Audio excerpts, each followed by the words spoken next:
Welcome and thank you for watching this week's episode of the Real Talks with Doc. And if you haven't already, please turn on, like, and subscribe to our YouTube channel. If you find this content of being great, valuable information to you in any of your real estate experiences, development experiences, or new build experiences, please subscribe to our channel and continue to follow us.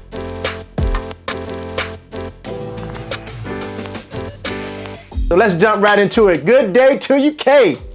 Good day, good day. We have a special guest with us today, Doc.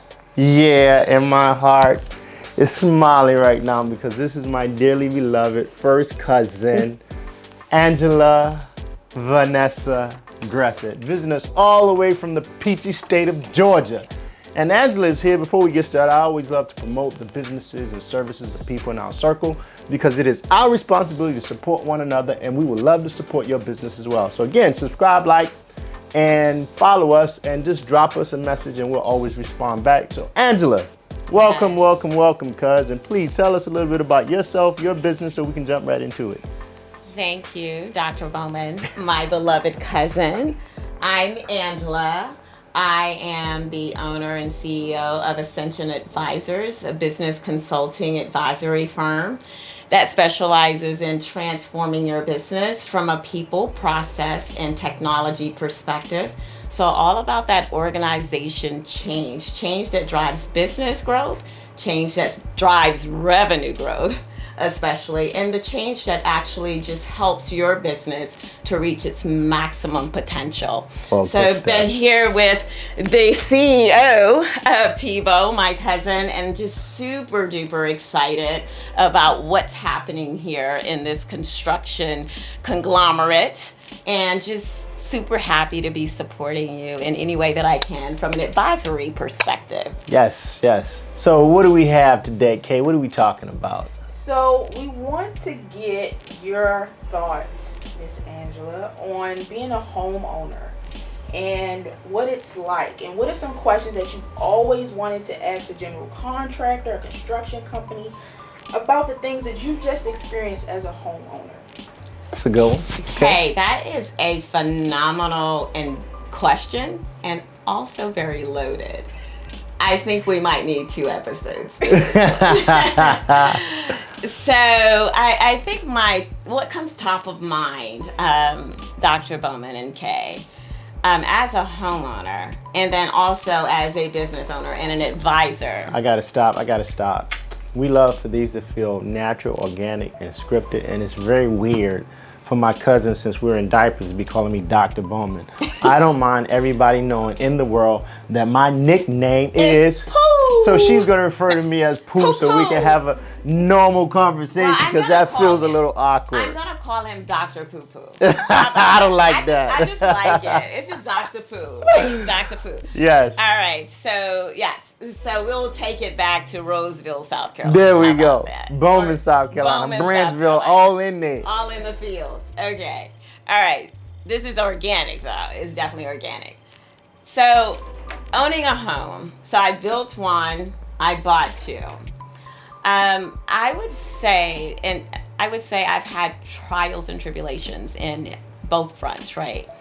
But from a building perspective, I think my top question is, what should a homeowner or a potential homeowner look for in a builder or a contractor when building a home versus renovating a home, right? The reason I ask that question, little context here, is because when you're building, I knew nothing. I had no idea what to look for in a contractor or a builder. And now that I own a home, I've had water leaks, I've had, natural disasters, and I had no idea what to look for when looking for a contractor to restore my home and to renovate my home. So those 2 questions for me, if you can answer those for me, I'm pretty sure you're answering them for a lot of your customer base, current, future, past. We need the answer to that. So I like to keep things simple and keep things in parities of 3s, right? So let's start with the new build. Okay. And what you should look for. Well, there are certain things you should be looking for and looking at simultaneously. Number one, for someone to build your house, you got to determine, is that builder the right fit for you, right? And that circumstance. Some people are looking to get into a community that's going up super fast. It's a major builder. The owner's probably somewhere in California, and he probably has 100 of these different subdevelopments going on at a time. And that's fine. I mean, you know, we hope to get that big at some point. However, there's a sense of communication and direct connection to the owner who amassed that level of success to get there. So therefore, some clients, they love the communication. Like, you're very involved in everything. So I know you wanted to be involved in that home build process. So you got to ask yourself, how willing is this company to communicate with me through this process that I feel comfortable, I feel good, I feel well informed. So that communication is critical, because that's what's going to really predicate the trusting relationship that's going to have to evolve over the course of that process of them meeting you, to engaging you, to getting you to sign a contract, to them actually building your home and turning it over and giving the keys to you. So I tell people, like, when you are interviewing any builder, like, how well are they looking to communicate to you? Is everything kind of, they're pushing documents and want you to figure it out, or it's hard to escalate past the salesperson if you're not getting that level of quality of service? Because that's going to be consistent throughout your process. So once you find someone that you're comfortable with, research them. I tell people all the time, do your due diligence. I mean, we're big on making sure that if we go out of our way, which is our job to do a superb, excellent job for our clients, is that they write a review. Because the world is looking at that. The world is using that to get quick information to make an informed decision on whether or not to use this or not. So look at their reviews, look at the information, go to the Better Business Bureau and see what their Better Business Bureau rating is. Because, like, people are not going to go out of their way to lie about somebody or lie about an experience, right? People sometimes don't go out of their way like they should when they have a great experience to let the world know, but people will make sure that, you know, if they have a bad experience, they want the world to know. And people get to that point, and that goes back to a communication thing. They get to that point where nobody's listening to them, nobody's heard them, the owner of the company has not addressed their problem through communication, then that's going to show in what you find out in your research. So once you do your due diligence, you find a builder that you're comfortable with. Now that you've looked at the company, let's look at the process of building. Again, in threes. Three things you want to look at: the foundation, the structure, the roof. That is your house, right? Every house starts with a foundation. A lot of people, when you say water leaks, a lot of water leaks are coming from one of two places: the foundation or the roof, right? And then that structure, man, there are a lot of buildings that are just not structurally sound. I mean, even though people go through the inspection process, they go through the permitting process, you have to understand too. And this is where I give a shout out to my small developers and small builders. And when I say small, I'm talking about people who are doing less than 100 homes a year. They have a more intimate involvement in their projects, right? They're very accessible to the client. If something goes wrong, like, I'm on my projects every single week, sometimes 3 to 4 times a week, just looking at the quality assurance, right? Because that's how you build a great company. You have to be that involved. You just stay stagnant or you won't grow. So when you have that level of Q&A, right, you're gonna see it. You're gonna see people on site. You're gonna see people communicating to you. This is why we're waterproofing the basement and putting an additional French drain in. This is why you don't need 2 French drains, because half your basement is on a slope and it's not underground. They'll start to explain those things to you, and you have a firm, solid understanding that they have the best interest of your build at heart. Because again, let's understand the process. There's probably some kind of construction manager and project manager that's assigned to your community. They're managing 20 bills to 30 bills at a time, and it gets hectic, right? Very It gets it gets hectic. Not giving them an excuse or a pass, but then they're also managing subcontractors that don't report to them, don't work for them per se, work for the building company, and those subcontractors can get real loose, right? And then the subcontractors are bringing in people, sometimes they're stressed in, that they may not have a company of excellence and may not have a company that trains. This is what the framers should be looking at when they're stacking their 2x4s or whatnot. Like, so all of those things just present opportunities for lack of quality assurance in the project. Got it. And when you can I just just pause there for a second and ask this question, because you just raised so many points, and just having an understanding of the process at the 50,000 foot view, and just bringing it down. Now I'm like, this foundation, the structure, and the roof, right? So just a average homeowner who wants to be involved in the process, understand where the risk, and like you said, maybe a subcontractor who's framing. I don't know the code for framing. The average consumer doesn't. What are some of those risks that we can look for in that building process? Say in the foundation, let's use that as an example. We see a crack in the foundation after it's laid and it's supposed to be cured, so to speak. What are some of those things we should look for that would be a risk in the actual foundation 20 years from now or 10 years from now, where your bricks start cracking and etc.? Great question. One of the things with the advent of the internet, you can Google everything and become a subject expert. That due diligence, So like for instance, again, this is just advice that I ask everybody to follow. Go to the internet, like if they're at foundation, and just Google what makes a solid foundation, or what are some of the common problems of foundation, and you'll start to see a lot of information. Like for instance, sometimes concrete companies, they get away with not having the concrete tested in a cylinder for the strength of the concrete. Most concrete strength should exceed 3,500 psi, and we've had some at 4,500 psi. A lot of times the concrete mix doesn't come in right. It's less than 3,500 psi, and then that causes the potential for those cracks further down the road, because it hasn't even passed the strength test at a minimum as far as that code requirement is concerned. Rebar, right? Rebar is that metal bar that you see that gives a concrete its core strength and hold it in place. I've seen sites where inspectors have overlooked rebar being properly installed, right, or a section of rebar is missing, and that also causes complications with the foundation down the road. Do you waterproof both internally and externally? And what type of waterproofing system, membrane, and mechanism do you use, right? Are they using the right?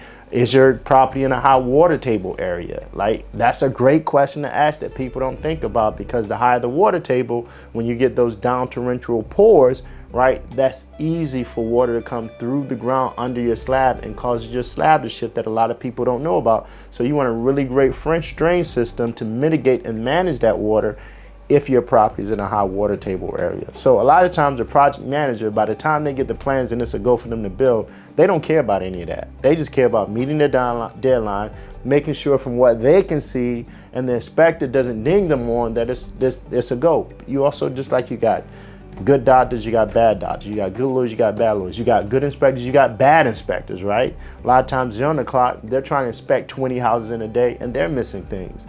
So you as a homeowner, with just having a fundamental understanding of simple things, keep it simple things to look for. Knowing the strength of that concrete, because that's the strength of the concrete, making sure that if it's 3,500 psi, was it tested and did it meet that minimum required? Is it 4,500 psi? So you see those cracks because either it's a rebar issue or a concrete strength issue that didn't meet the density test of that concrete being at a minimum of what the code requirement is for that particular build. Wow, so that gives me so much education. I do hope for your audience they have received this education, because we don't know. We don't know the minimum requirements. And so this is a good segue into that crack is there. That crack has caused issues. There's some water coming in, renovations. So do you look for, again, following the same simple approach? I love that kind of three-pronged simple approach that you've laid out. And that's one, research, due diligence. Have a meeting. Do you communicate? Do you communicate the way that I communicate? I like a lot of communication. I'm very detailed. And what are your references? Are you really good at renovations? Or are you really good at new builds, right? And so now I have this issue. I know how to build my house. My house is now built, but now I got all these cracks because it wasn't built to my standard, let's just say, but maybe even the standard of code. I need to call in a renovation expert. Is it any different from the new build? Do I look for the same things? Do I evaluate it the same way when I'm hiring a renovation expert? So that's another great question that we as a company take a different approach. Another thing that's very important is for you to know your warranty on your new build. You're building a brand new house. What warranty is that builder willing to stand by? And what warranty is that builder willing to put on his product versus another builder? And that tells you a lot about a builder. So if everybody's giving you a 1-year warranty on your entire house, which we do, right? Because a lot of times, like if your appliances break down, the manufacturer would, cover it. We just help you. Or if you have an issue with, settlement or something like that, which is common, right? We come in and we take care of it. And then on the structure of the home, we have a 10-year warranty. On the roof of the home, we have anywhere from a 25-year to a 30-year based on what type of roof our clients select. And then if that house is out of warranty, because I take it your house you built some time ago, then a lot of people don't think about this, right? If you got a good builder, things happen. Things happen with us. We don't always get it right. We hire people all the time to come in and mess jobs up. We have to terminate them because they don't live up to our standard. It happens. But as the owner, again, going back to that communication, how accessible is that upper management when problems do arise, because they will, right? Like how well and how willing and how eager are they to take care of you. So even before going to a renovation expert, the person who built your house, I'm sure have built thousands of homes, reach back out to that company. And if they're a good company, because we have clients do this to us, we're 7 years in the business now, so that 5-year warranty on certain things has expired. But they'll reach out and say, hey, Dr. Bowman, upstairs in the back, we had that earthquake like 2 years ago, and we started seeing this shit, and it's just not right. Can you come out and look at it? We know it's not under warranty. And I'll say to that client, you know what, thanks for thinking of us and thanks for calling us, because it's our job to also stay in touch with the client. We tell people clients are just not a client for this transaction, but they're a client for life. There you go. Yeah. So call your builder back, and even though it may not be under warranty, but because it's his product, he'll give you a better price than a quote-unquote renovation expert who's coming into a situation for the first time. That builder has the plans. That builder knows the construct of it. So that builder is going to be able to troubleshoot faster than a quote-unquote renovation expert. And that's going to save you time. And more importantly, it's going to save you money. Because that's what it's about at the end of the day. Getting value in your new home. Not getting something cheap, but I say getting value. And we'll talk about value in another segment. So even with that situation, if you have a new home build, and that's the beauty about being a homeowner that owns the property for the first time, it's your baby, right? And that home being your baby and the builder being the builder of that baby, like having a good relationship with that builder in the event that when home does have wear and tear. Shout out to those people in Florida. They just had that crazy hurricane that came in through the Gulf. I seen those homes stacked on top of homes, right? Absolutely. There's some new home build communities that's under construction in Florida right now that those builders have to rebuild all over again. A lot of those builders are coming back in with no problem. Some of them builders, they moving kind of slow down there. I'm kind of watching it because that's we do a little stuff down there. But yeah, that to answer that question, like in your case, and I'm a proponent for new build. I tell people all the time, if you can build your home versus a resale, build it because it's your home. It flows the way you want it to flow. Absolutely. The setup is the way you and your family want to live. So if you build your home like you have, and we're having this conversation for the first time, right? I would say reach back out to your builder. And if they're a good builder, they're gonna take care of you, cuz. Here's the thing. This is what's interesting, and it warms my heart. I mean, yes, Pooh, I love you, but I'm very tough on you, right? And I expect that integrity to be there 100% of the time, and it is. Right. And I'm so respectful of the fact that value is key to anything, right? I could get something for cheap. But I don't want it, and you know that. And to know that you deliver value, you create and deliver value, because when you're building a home, you are creating that baby for your customer, and you're delivering value to your customer. And here in this conversation, I got these issues, and you're creating and delivering value for me. Like, hey, no, don't go look at the expert to come in and fix it, because they're going to have to go and get the plans. They're going to have to go and figure out the whole structure and all of these cool things that the terminology for that I don't. No, go back to the source. Go back to the doctor who delivered this baby to you. Yeah, for lack of a better phrase. Yeah, right? So, and have that communication, and pretty much they were a good builder, and I had great communication with the actual builder on site. And so what great advice. And for your customer base, current, legacy, and future, Teabow. Not because you're my cousin, obviously, I big proponent and love you, but the integrity and the detail and the commitment. And of course, I know the pursuit of excellence, I know that's in you, but just hearing how you articulate and helped me to understand how to navigate even the selection process of how I choose this doctor builder to create and deliver this baby for me, and then also how to maintain it and how to renovate it. In my case, some of the things that I'm going to have to do, I now have a very clear picture and vision for how to actually take action. Because I'm pretty sure a lot of homeowners like me, with the sea of builders, the sea of renovation experts out there, how do you make that selection? How do you choose wisely? And I just heard it. I just heard the 3-prong approach, and I love it. Well, and I have you. it right here, right fit, communication, research, due diligence. And I have who I need to do what I need to have done. And I think we all have a responsibility in our community as builders, as clients, right? And thank you very much for this segment, because it also has humbled me to like really know that at our core as a company, we really never let it rest until our good becomes our better and our better becomes our best. And what good can we do in our community, right? So there's a different angle and spin that I see out of this, right? People are so quick to want to get caught up in the negative hype of social media and the negative hype of reviews, right? But people don't talk anymore, right? When everybody's doing this, like people just don't talk anymore. And like the epiphany that I had as you were speaking is that, like, let me just go back to the source. But the flip side of that, believe it or not, because 9 out of 10 times, people will trash the builder. They'll go trash their name on the internet without even giving them an opportunity and just talking to them about what the issue is, right?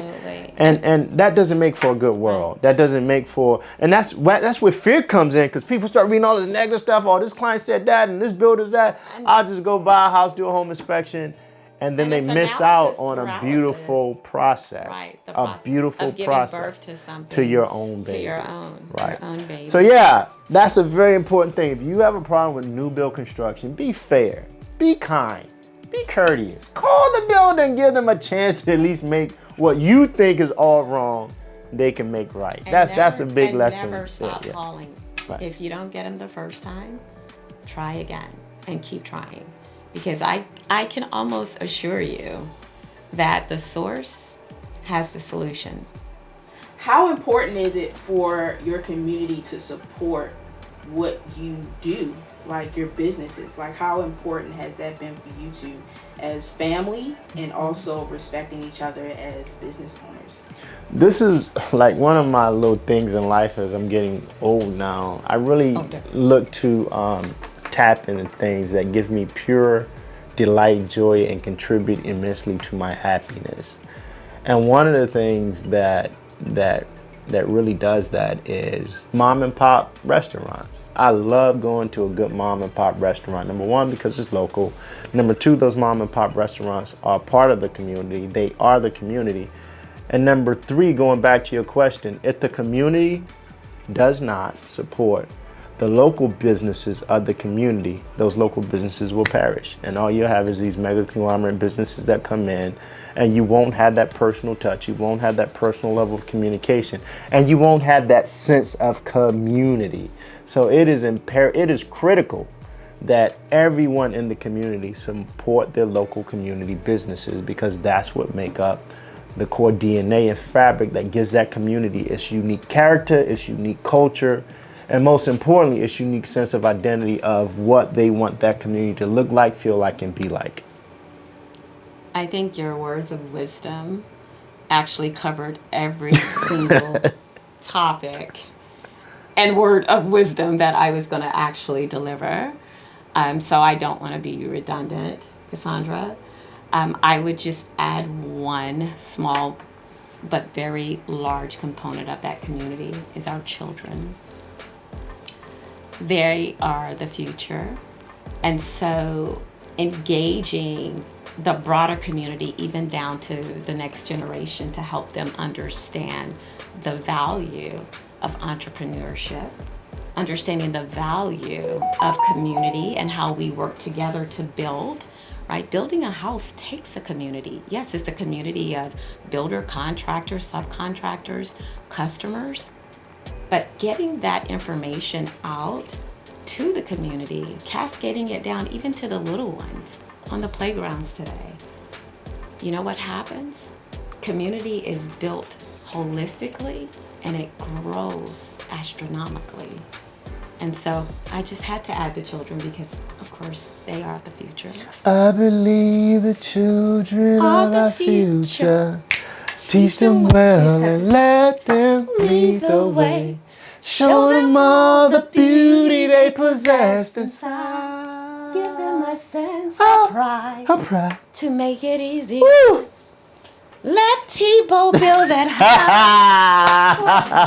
house. It'll be the best house. Love you, cuz. Okay, Love you too. that's another episode of The Real Talks with Doc and his cousin Angela Nessie Pooh. Everybody try to put their food in everything.